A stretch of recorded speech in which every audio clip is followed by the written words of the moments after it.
rape ug unsay inyong panawagan ani ma'am nga naay mga insidente nga unta dili na mahitabo ni subli diri no sa ato sa lungsod sa Taguluan? Yes ma'am, ang update atong attempted rape nato gabi nga nahitabo sa January 20 around 8 PM more or less. I-clarify lang nako ma'am ha, wala na hubuan ang atong 8 years old na minor, wala siya na touch ang iyang mga private parts o igo lang siya giistoryahan sa atong CICL og kanang hubua imong shorts. So then luckily nga maayo ang atong 8 years old nga victim kay nisinggit gyud siya og tabang, so nadunggan gyud sa mga construction worker nga naapod sa kilid sa kanang atong grandstand nga nagtrabaho. So motong immediately na rescue siya og ang atong victim karon ma'am ang amo nang gi-refer sa atong MSWD, headed by Miss Verlyn Baclay, o naapod tay social worker nga naghawid para sa atong CICL, lahi po ang atong social worker nga then ang atong CICL mag-undergo siya og intervention program tungod kay dili man pwede ma-filean og kaso ang 14 years old. So ang below 15 is dili gid siya pwede, exempted from criminal liability gid siya. So mo nang naatay intervention program nga ihatag sa iyaha. Then follow-up monitoring po dayon sa atong mga ginikanan nga kanang mga naay mga gagmay nga anak, mababae or lalaki.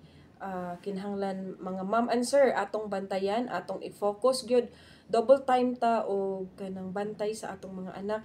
Kung uban-ubanon manggaling nato sila sa mga crowded like sa atong mga umaabot nga fiesta na atay mga daghan activities, ubanon nato sila.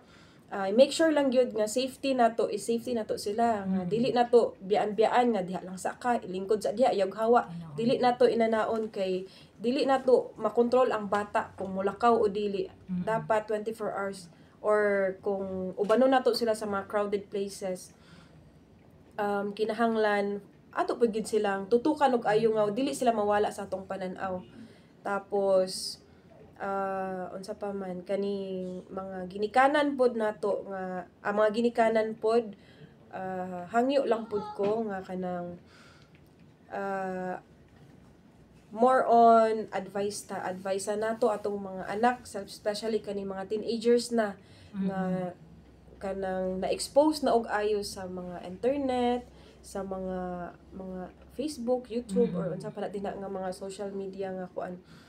Hangyo lang mi nga kanang i-control nato kay diha manggod number 1 makakuha ma'am sa kaning ideas or kaning ilang mga curiosity diha magsugod nga unsa day ni iyang gibuhat o nya bastos dito nga video. So ako kuno ning testingan, so mga inana bitaw. So atong i-control kung mahimo naatay mga application man nga mga parental control nga application sa cellphone sa atong mga anak, ato nang i-activate para nga kanang ma-monitor nato unsa iyang mga gispang search, unsa iyang mga activities didto. So ana lang ma'am.